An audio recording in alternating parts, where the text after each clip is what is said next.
মহান আল্লাহ পাক রব্বুল আলামিন সূরা আম্বিয়ার 107 নম্বর আয়াতে পরিষ্কার বর্ণনা করলেন, ওমা আরসালনাকা ইল্লা রাহমাতুল লিল আলামিন।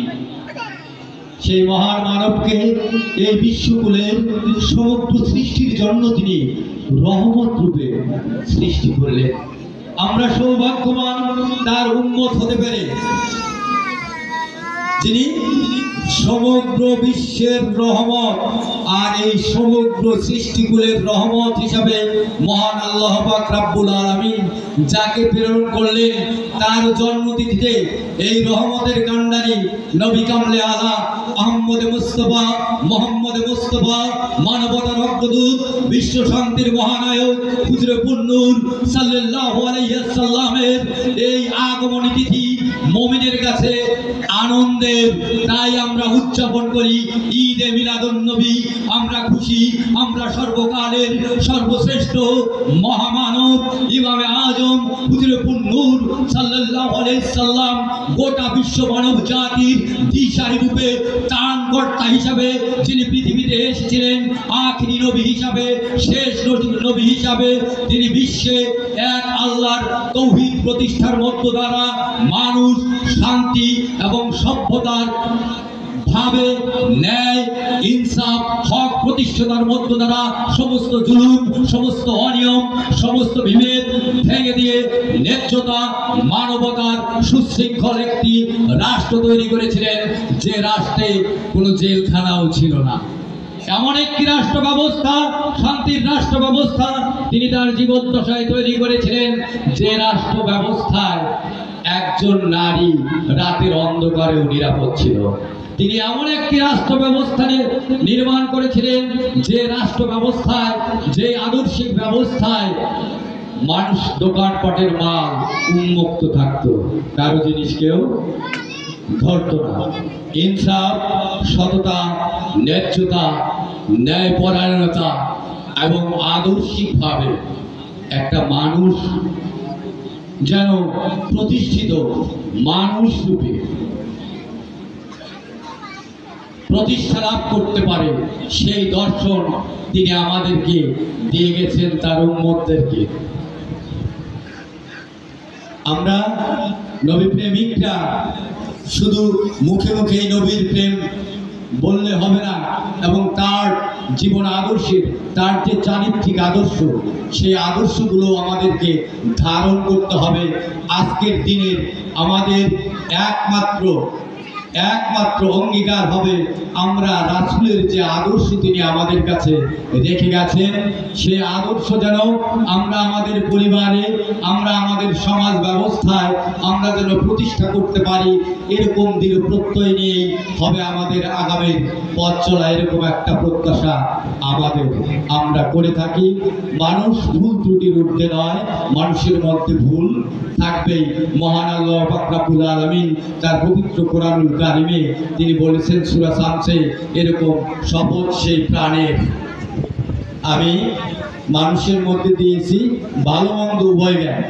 তাইলে একটা মানুষের ভিতরে ভালো জ্ঞান আছে, মন্দ জ্ঞান আছে।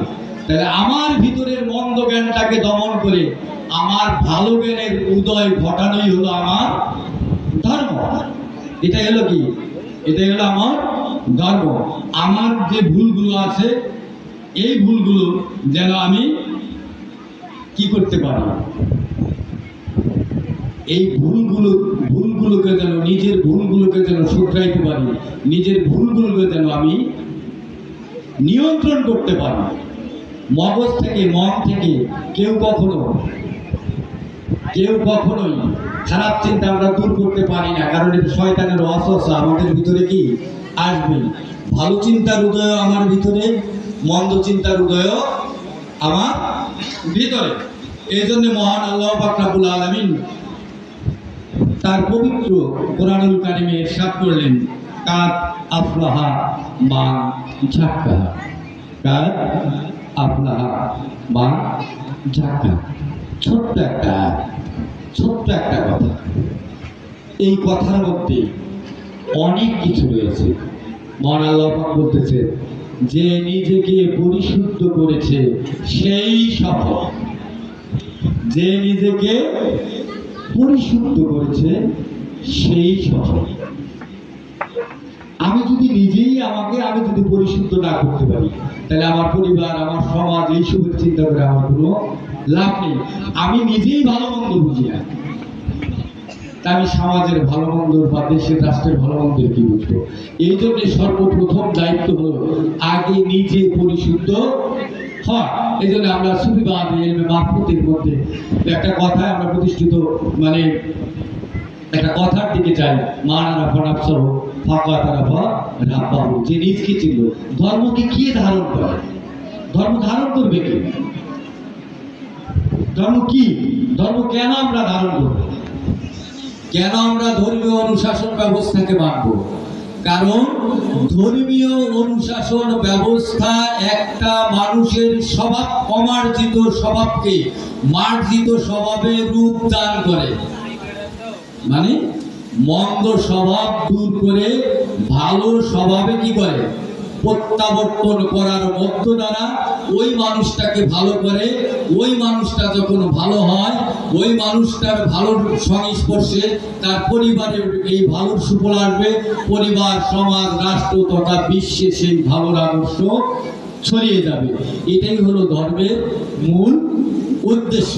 যেরকম আমরা মোনাজাতেই বলে থাকি, হে আল্লাহ আমাকে দুনিয়াতেও কল্যাণ দান করো, আখিরাতেও কল্যাণ দান করো। বলতে চাল তাহলে আগে দুনিয়াতে যাচ্ছে, যেহেতু আমি দুনিয়ায় অবস্থান করতেছি, তাহলে আমাকে দুনিয়াতে যদি আমি কল্যাণ চাই, তাহলে আমাকে কল্যাণ মাফিক আমাকে চলতে হবে। আমার ভিতরে যে পশু প্রবৃত্তি আছে, এই পশু প্রবৃত্তিকে দমন করতে হবে। সুফিরা সবসময় ধৈর্যশীল হয়, সুফিরা সবসময় সহনশীল হয়। আমাদের আদর্শই হলো আমরা ধৈর্য, সহনশীলতায় বিশ্বাসী। কারণ আল্লাহ তার পবিত্র কালামুল্লাহ শরীফে ইরশাদ করেছেন, ইন্নাল্লাহ মা'আস সাবিরিন, নিশ্চয়ই তিনি সবুরকারীর সাথে থাকেন। আমরা কোনো উচ্ছৃঙ্খল কর্মকাণ্ডের সাথে সম্পৃক্ত থাকবো না। আমরা সবুরকারী, আমরা ধৈর্যশীল। মহান আল্লাহ পাক রব্বুল আলামিন যেন আমাদেরকে ধৈর্য ধারণ করার শক্তি, সামর্থ্য দান করে। আমরা যেন রাসূলের সেই আদর্শকে ধারণ এবং লালন করতে পারি।